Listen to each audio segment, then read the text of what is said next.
A very good afternoon to all our viewers. Thanks for tuning into the Southern View here on NDTV. Through the next half hour, of course, we'll bring you all the top stories from the south of India. Now, to start off, we have some breaking updates coming from Bengaluru. It's nearly 24 hours since CEO based out of Bengaluru from a company named BlackBuck decided that he will move his office out of Outer Ring Road. Now, the ORR, of course, is home to lakhs of people and dozens of IT giants and several startups and unicorns. But the infrastructural issues here have been perennial. There has been flooding, there has been an issue of potholes.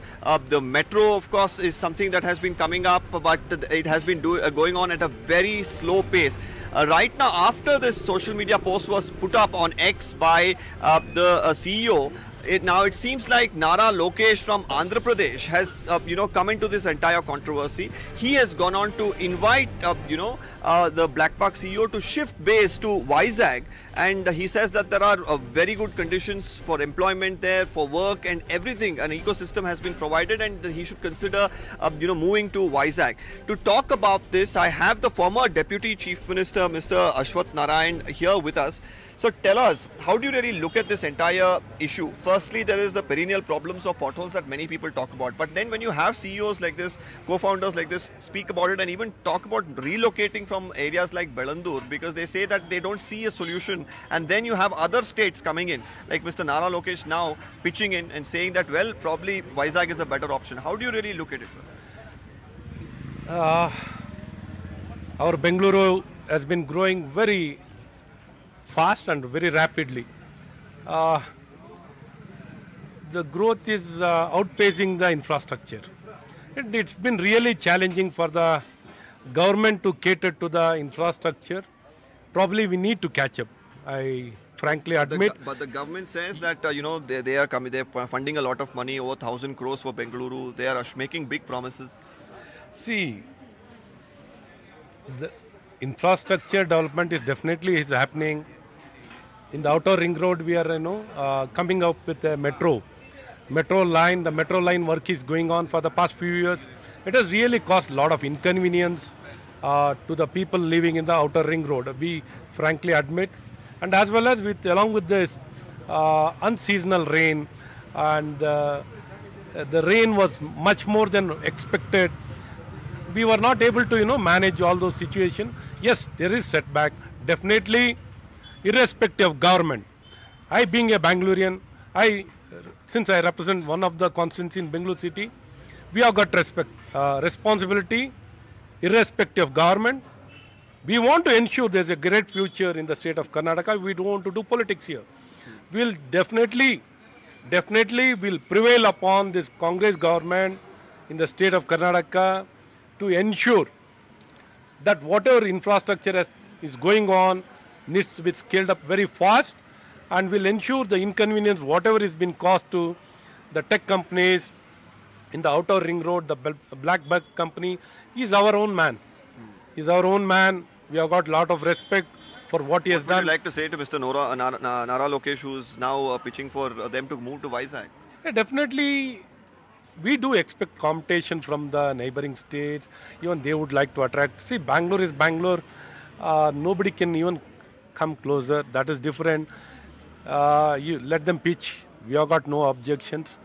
But we always try to keep our people in a comfort, and will ensure whatever might be their grievance or challenges, whatever problems they've been facing, will definitely address strongly. Right. Whatever much more fund or investments. You feel the government will be able to provide the funds that are required here, in this case, to improve the infrastructure in the city? Yeah, definitely will, compel them. Okay, As a responsible opposition, will compel and ensure that their concern within a short time will address those. That was the former Deputy Chief Minister, the BJP MLA. He's saying, let's not do politics. This is about Bangalore. He's an MLA from Bangalore itself. Let's work towards improving the city. And he says, as an opposition, they will compel the government to ensure that they fix these sort of infrastructural woes. Let's listen in now to what Mr. Nara Lokesh had to say about this entire issue. One of India's largest data center in Visakhapatnam. It's going to be a 1 gigawatt data center. We started from ground up. That conversation, I think, happened around August, where I drove them personally, showed them the land, and got them excited about Visakhapatnam. To the domestic companies like TCS, with Chandra, I had this conversation, and TCS, because of the economic value that they add to the entire ecosystem and being IT, and you understand this better, we gave them land at 99 paise.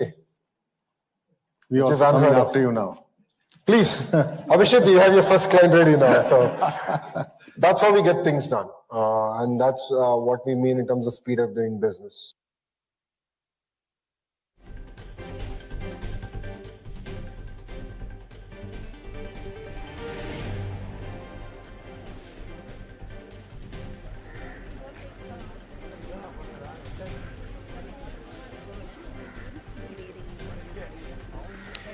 Well, this is as far as politics is concerned. Meanwhile, we also went to the ground to try and understand what are these issues that, CEOs like this or employees have been flagging out. Many citizens on social media time and again talk about the perennial traffic problems, the potholes.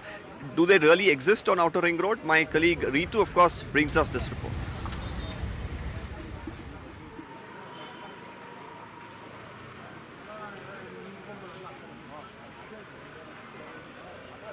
Well, NDTV has reached the spot where that the BlackBuck company is located. This is the particular location, and this building on the second floor is where that the office is located. You have seen how that the co-founder of this particular company has raised certain concerns about the pathetic road conditions, the traffic congestion for that matter as well, and how that the roads are here, and all that you can also see in the picture.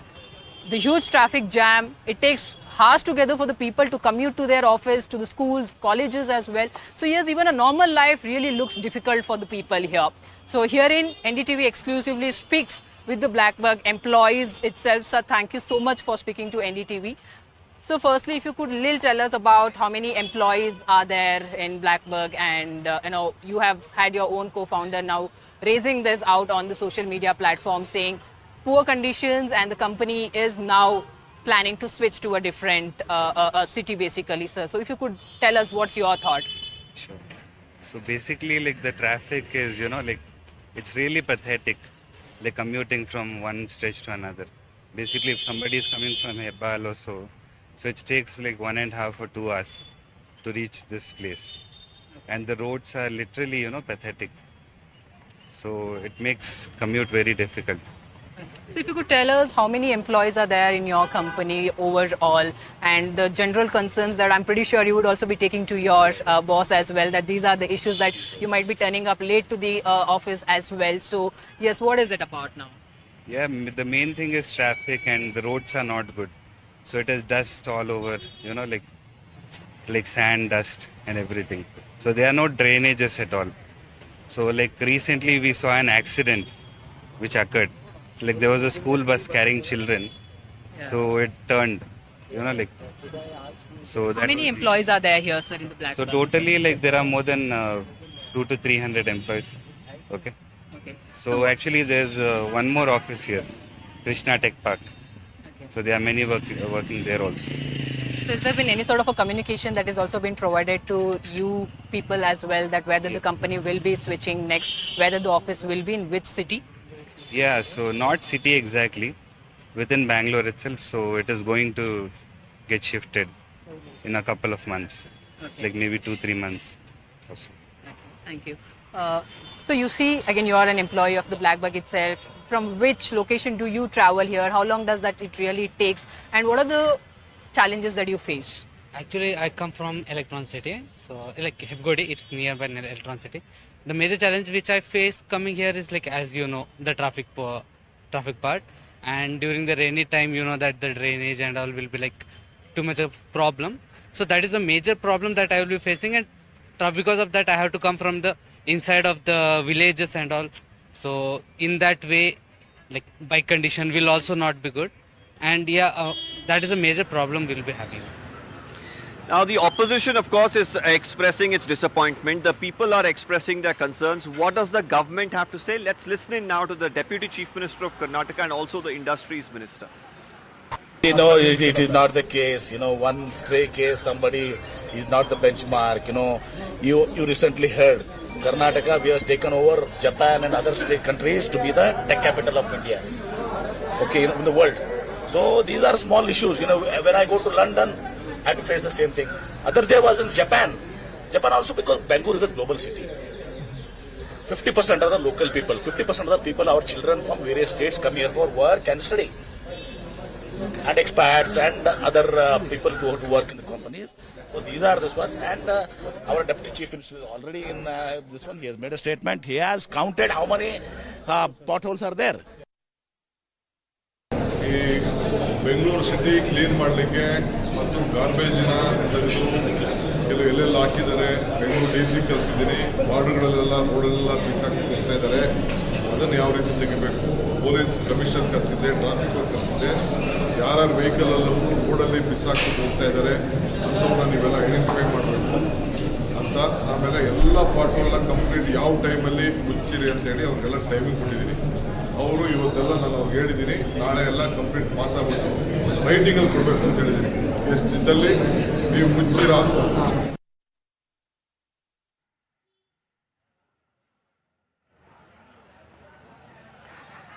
Well, meanwhile, there are more developments from Karnataka.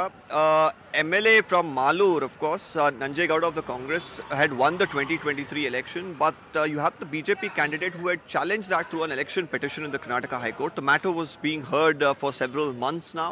The main charge, of course, here was that the counting didn't happen in an appropriate manner. There was some wrongdoing, was the allegation. They had even said that the Election Commission at that point in time failed to even give them the CCTV as well.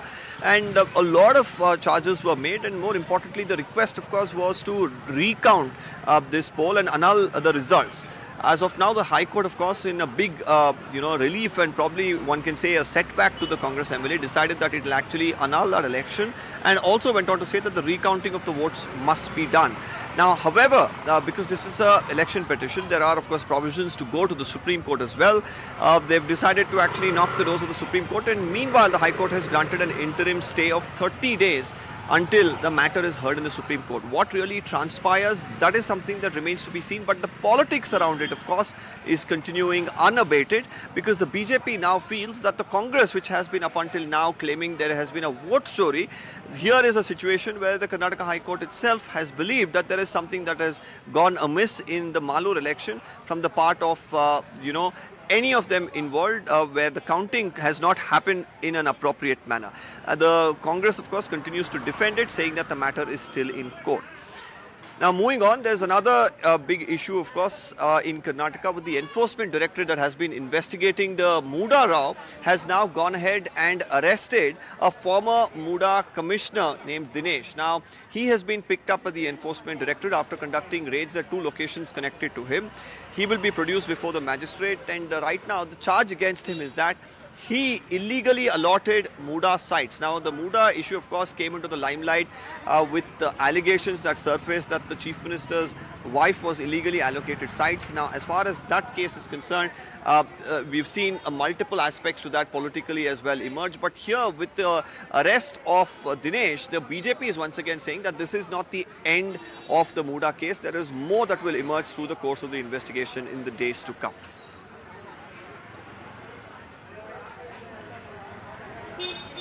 Now, that's it from Karnataka.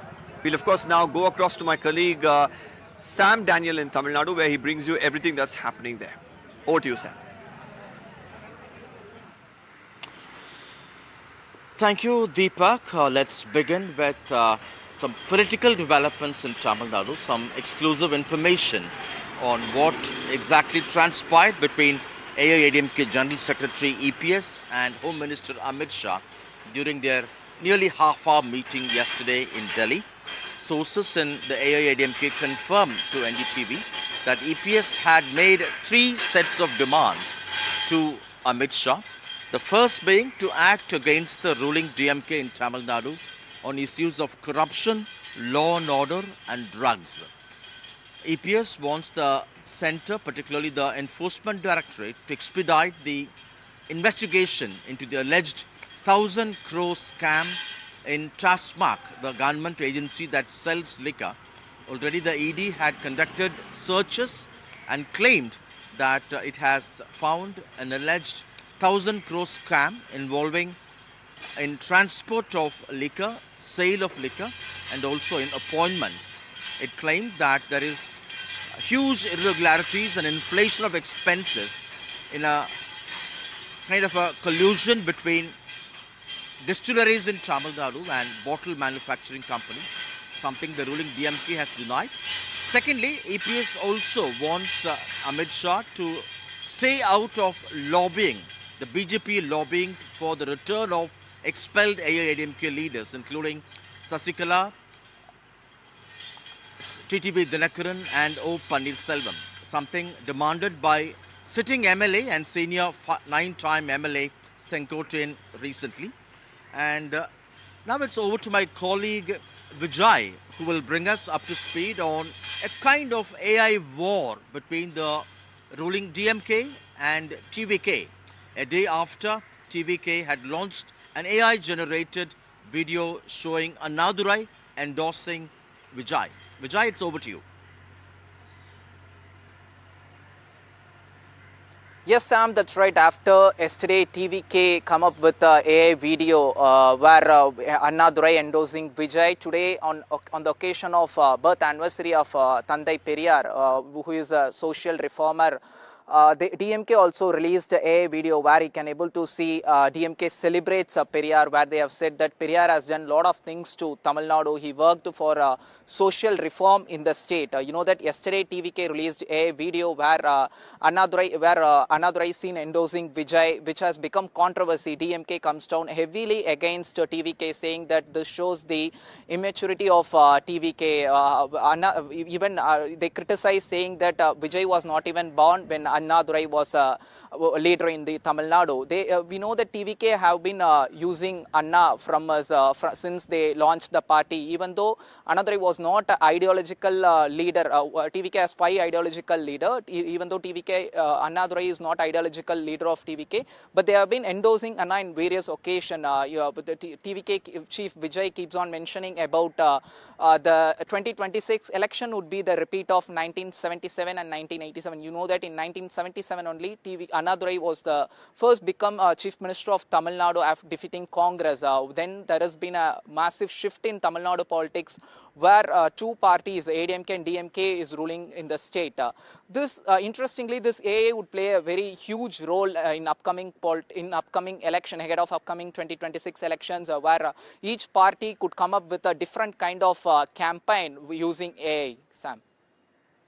Kerala News or Andhra News? Thank you, Vijay. With elections due in 7 months in Tamil Nadu, the campaign style of leaders has got people's attention. In fact, EPS, who has launched his campaign statewide tour, he travels in a green-colored bus.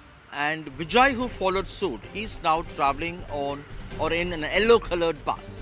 This has become a talking point now.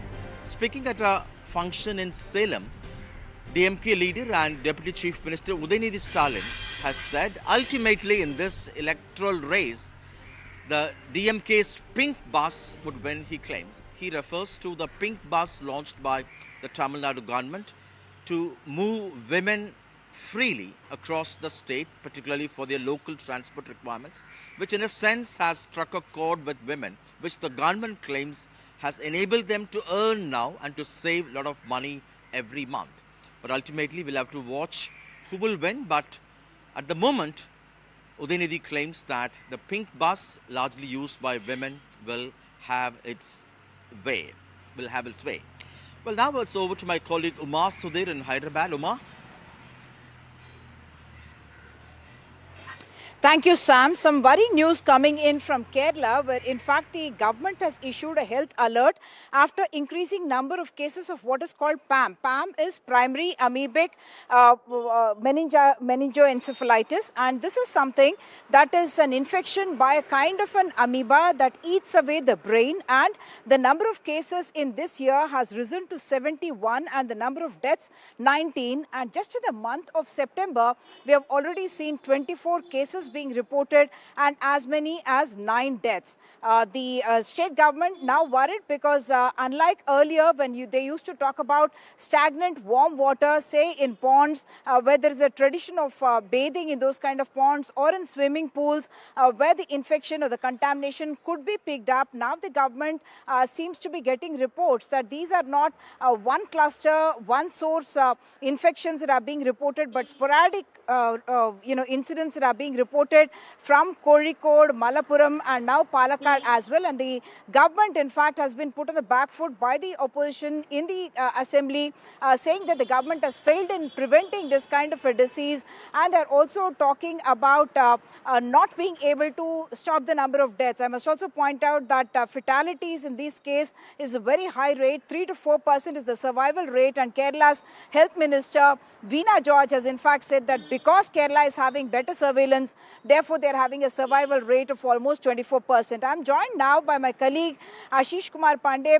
Ashish, what are the specific symptoms of this kind of a disease, and what kind of preventive measures is the government now advocating to the people of Kerala to stop the spread of this disease? If talk about symptoms, Umar, definitely the symptom is more like a flu, and that's where the government is worried. General fever, general headache, body ache, stiff neck, diarrhea, headache. These kind of symptoms generally a patient get when he or she is infected with this brain-eating amoeba. But since these are the flu-like symptoms, generally the early detection is a big challenge for the doctors, for the patient, as well as the government. But now government is asking everyone to be alert, maintain good water hygiene, because the basic contamination and the basic infection comes through the water. That's what the government believes, and that's where they are alerting everyone to ensure the water hygiene. If we talk about the also worried, almost 19 cases of death has been reported in Kerala so far. Almost around 73 cases, 70 plus cases, in fact, has been reported in Kerala of this particular disease, brain-eating amoeba.